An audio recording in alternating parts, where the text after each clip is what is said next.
नमस्कार। आदर्श शिक्षण संस्थान की ऑनलाइन क्लासेज में आप सभी भैयाओं का स्वागत है। हम पढ़ रहे हैं कक्षा अष्टमी की विज्ञान विषय के अंतर्गत।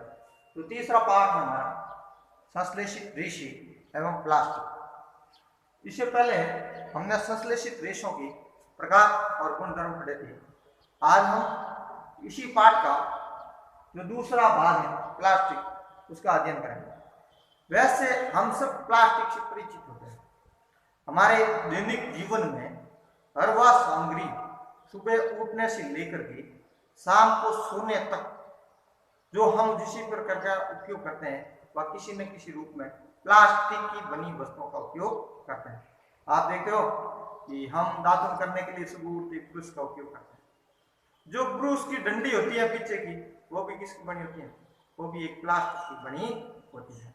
तो हम सुबह से लेकर के शाम तक हर प्रकार के खटका डालते हो, खटका भी किसका बना होता है? प्लास्टिक। पानी लाने के लिए बर्तन लाते हो, वो भी किसका बना होता है? प्लास्टिक। हर प्रकार की प्लास्टिक से वस्तुओं से हम घिरे हुए हैं। तो प्लास्टिक क्या होता है? प्लास्टिक संश्लेषित रेशे बहुलक होते हैं। वैसे ही संश्लेषित रेशों की भांति या तरह प्लास्टिक भी एक बहुलक होता है। प्लास्टिक भी क्या है? बहुलक है।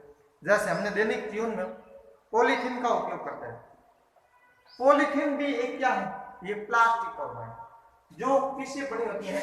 ये एथीन के बहुलीकरण से प्राप्त होती है। एथीन की बहुलीकरण से, पॉली प्लस एथीन, एथीन की बहुलीकरण से प्राप्त होती है। बहुलीकरण से प्राप्त होती है। जो हम बाजार से सब्जी लाते हैं और चाय है, शक्कर है, जितने भी प्रकार की बाजार से सामग्री लाने के लिए जिस थैली का उपयोग करते हैं वो पॉलीथीन भी एक प्लास्टिक का ही उदाहरण है। प्लास्टिक है वो मुख्य रूप से दो प्रकार का होता है। एक तो होता है थर्मोसेटिंग प्लास्टिक और एक होता है थर्मोप्लास्टिक। कुछ प्लास्टिक तो ऐसे हैं, आपने देखा होगा, जैसे कुर्सी होती है या कोई भी जैसे ये छोटी थाली होती है, कटोरी होती है, उनको हम गर्म करते हैं तो वो आसानी से पिघल करके और मुड़ जाते हैं या पिघल जाते हैं, है ना। कुछ प्लास्टिक आपने देखे होंगे, बिजली के जो स्विच होते हैं ना, उनको जब हम गर्म करते हैं तो ये आसानी से पिघलते नहीं है। यानी कि एक बार इनको जैसे आकृति में डाल दिया है, बाद के अंतर्गत उनसे दूसरी आकृति नहीं बनाई जा सकती है। तो हमारे दैनिक जीवन में ऐसे दो प्लास्टिक हो गए, एक तो हो गया थर्मोप्लास्टिक, एक हो गया थर्मोसेटिंग। कौन कौन से हैं? वे प्लास्टिक जिनको गर्म करने पर आसानी से विकृत हो जाते हैं, यानी कि जिनको हम सरलता से मोड़ सकते हैं, नई आकृति या नए साँचे के अंतर्गत ढाला जा सकता है, नई सामग्री बनाई जा सकती है, वो सबके सब थर्मोप्लास्टिक के अंतर्गत आते हैं। उदाहरण के लिए जैसे पॉलीथीन होता है या पीवीसी पाइप है, कंगे हैं, कंगो बनाने के अंतर्गत ब्रश, ये सब किसके बने होते हैं? ये थर्मोप्लास्टिक के ही बने हुए होते हैं। पीवीसी पाइप, पीवीसी का पूरा नाम होता है पॉलीविनाइल क्लोराइड। पीवीसी क्या होता है? तो आप देखा होगा, किसान खेत के अंतर्गत सिंचाई करता है ना, तो वो पाइपों का उपयोग करता है। आजकल जिसको फुहारा पद्धति कहते हैं, आपने पढ़ा होगा फुहारा पद्धति क्या होती है? फुहारा पद्धति, वो पाइप बने होते हैं, वो पीवीसी के बने होते हैं, पॉलीविनाइल क्लोराइड। ये पॉलीविनाइल क्लोराइड विनाइल क्लोराइड के बहुलीकरण से प्राप्त किया जाता है। तो क्या पाइप एक बार कहीं से बीच में से टूट जाता है, कुछ खराब हो जाता है, तो उनको हम क्या फेंक देते हैं? हम उनको फेंकते नहीं हैं। क्यों नहीं फेंकते हैं? क्योंकि उनके पैसे लगते हैं। हम उसका दुरुपयोग नहीं करते हैं, सदुपयोग करने की कोशिश करते हैं।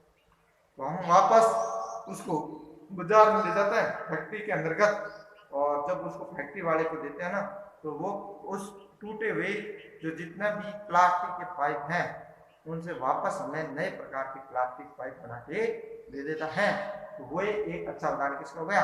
थर्मोप्लास्टिक का, यानी कि जिनको वापस नई आकृतियां बनाई जा सकती हैं। इसी प्रकार कौन कौन सी होती है?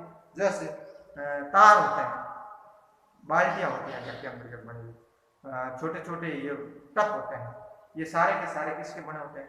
थर्मोप्लास्टिक के बने होते हैं। दूसरा थर्मोसेटिंग प्लास्टिक कौन से होते हैं? तो वे प्लास्टिक जिन्हें एक बार जिस आकृति में ढाल दिया जाता है, उनको वापस पुनः उष्मा देकर के नरम नहीं किया जा सकता। है ना। इनको नरम किया जा सकता है, लेकिन थर्मोप्लास्टिक को हम वापस नरम नहीं कर सकते हैं, और वो एक आकृति के अंदर हाँ ठीक थोड़े बहुत पिघल जाते हैं, लेकिन पुनः नई आकृति या कोई नई वस्तु नहीं बनाई जा सकती है।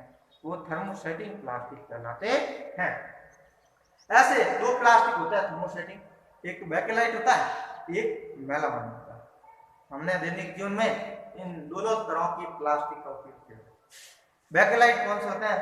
बैकेलाइट पहले यही ध्यान रखिए, ये विद्युत और उष्मा का दोनों का कुचालक होता है। तो सुबह उठते चाय बनाते हैं, चाय बनाने के लिए जिस भगोले का उपयोग करते हैं, उस भगोले की या किसी भी बर्तन की जो पीछे की हत्थे बने होते हैं, डेगची के हत्थे होते हैं, उसके अंदर वो प्लास्टिक होता है, वो कौन सा होता है? बैकेलाइट होता है। क्या उसको गर्म करते हैं तो उष्मा के द्वारा वो पिघलता है? नहीं पिघलता है। वो हम वहां पर हम थर्मोसेटिंग प्लास्टिक का उपयोग करते हैं। विद्युत स्विच बने होते हैं, ये भी किसके हैं? ये थर्मोसेटिंग प्लास्टिक है। विद्युत और उष्मा का कुचालक होता है। बहुत सारा आवरण भी बना होता है प्लास्टिक के ऊपर, ये तारों के ऊपर, ये भी किसका बनाया जाता है? आजकल थर्मोसेटिंग प्लास्टिक का बनाया जाता है। वैसे प्लास्टिक पूरा का पूरा कैसा होता है? विद्युत का कुचालक होते हैं, चाहे थर्मोसेटिंग प्लास्टिक हो या थर्मोप्लास्टिक हो। मेलामाइन दूसरा प्लास्टिक है। अब बैकेलाइट क्या करता है? तो बिजली की स्विच बनाने में या विभिन्न बर्तनों की हत्थे बनाने में, इन सब के अंतर्गत हम बैकेलाइट का उपयोग करते हैं। मेलामाइन है वो उष्मा का सहन करने की इसमें सबसे अधिक क्षमता होती है, यानी कि यह आसानी से गर्मी को सह लेता है, इसके आकृति में कोई परिवर्तन नहीं होता है। मेलामाइन आग का अच्छा प्रतिरोधक होता है, इसलिए फर्श की टाइलें बनाने, फर्श की रसोई घर में बहुत सारी टाइलें होती हैं, वो आजकल मेलामाइन प्लास्टिक की लगाई जाती है। और रसोई के बर्तन बनाने में भी उपयोग करते हैं। आजकल इलेक्ट्रॉनिक देखिए चूल्हे पर आते हैं बर्तन, वो हम आजकल प्लास्टिक के बने हुए बर्तनों का उपयोग कर रहे हैं।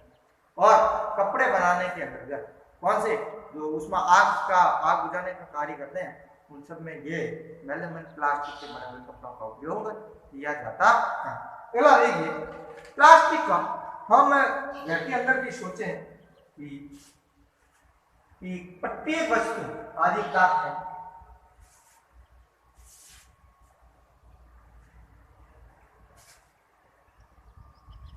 हम घर के अंदर देखते हैं कि खाद्य पदार्थ कोई भी है, जल है, दूध है, अचार है आदि को संचय करने की सोचें तो हम सबसे पहले किसको अहमियत समझेंगे?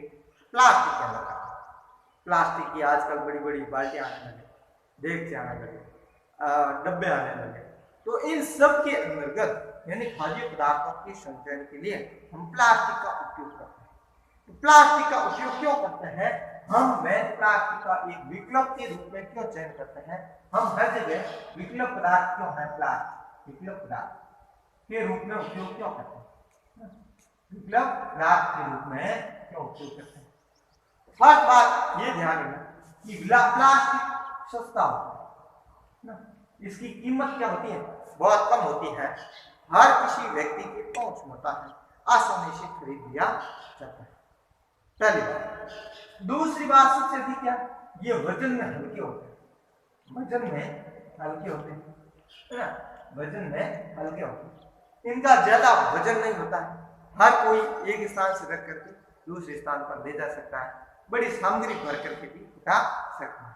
दूसरा ये मजबूत होता है ना, मजबूत कैसे होता है कि आपके हाथ से बाल्टी गिर जाती है, कोई डब्बा भी गिर जाता है तो वो टूटता नहीं जा सकता, सॉरी नीचे गिरा और टूट गया।